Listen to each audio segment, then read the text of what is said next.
เอาคลิปนี้ก็สิเอามาในโหมดนายพรานเอาคลิปมาในโหมดนายพรานมาฝากนี่ไปเบิ่งกันเนาะว่าสิมานอยู่บ่นี่ให้เบิ่งสมีพ่อเนาะนี่ขอยเห็นนกบินลงในน้องนี่เนาะนี่น้องข้างหน้านี่ปอบเขาคอดมันอยู่นี่เด้นี่ผู้ใดที่เขาติดตามคลิปเขามาโดนเขาสิเข้าใจบ่คำว่านายพรานน้อยนี่ก็คือนายพรานน้อยเนาะปกติมันจะมีนายพรานใหญ่นายพรานกลางกับนายพรานน้อยเนาะไปเบิ่งกันเนาะนี่ลงในน้องนี่เนาะเดี๋ยวในน้องนี่เดี๋ยวไปเบิ่งกันว่าสิได้เป๊ะอยู่บ่หรือว่าสิโบเบเนาะไปเบิ่งกันเดี๋ยวรับแรกอะค่อยๆย่องเข้าไปเนาะย่านนกมันตื่นเป็นนกกระย่างขาวหรือว่านกเจ้าขาวเนี่ยถ้ามันได้กะสีเอาไปให้พ่อใหญ่เนาะเพราะว่าผู้เฒ่าเพิ่นมักสำหรับข่อยคิดว่ามันจะขาวนิดนึงแต่สำหรับผู้เฒ่าเพิ่นมักเนาะเดี๋ยวไปเบิ่งกันนี่ว่าสิมานอยู่บ่แต่ปากแห้งเดี๋ยวมันสิตื่นไปก่อนค่อยๆย่อง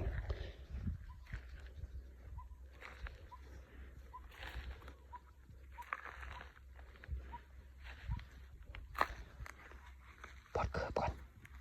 เสียงมันยังบ่ดังระดับแรกครับเบิ่งลาดลาวก่อน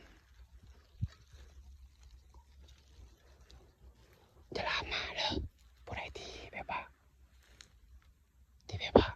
โลกช่วยนะนี่มันก็เป็นวิธีชีวิตแบบบ้านเฮาเนาะสำหรับคนบ้านเฮาเขาสิเข้าใจว่าการใช้ชีวิตอยู่ในบ้านเฮาเขาสิเข้าใจเนาะแต่สำหรับคนที่แบบว่ารักสัตว์หรือว่าไปอยู่ไทยหรือว่ากันตามนั่นแหละก็บ่จักสิเว้าคือกันจะพาแห้งไปเบิ่งก่อนว่ามันอยู่จุดใดนะ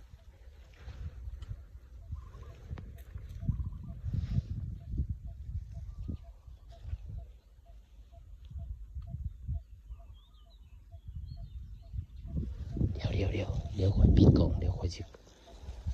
อยปิดกล่องก่อนเดี๋ยวค่อยสิคานเข้าไปในหันเนาะไปเบิ่งก่อนว่ามันอยู่บ่อนใด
มันเห็นก่อนพี่น้องเลย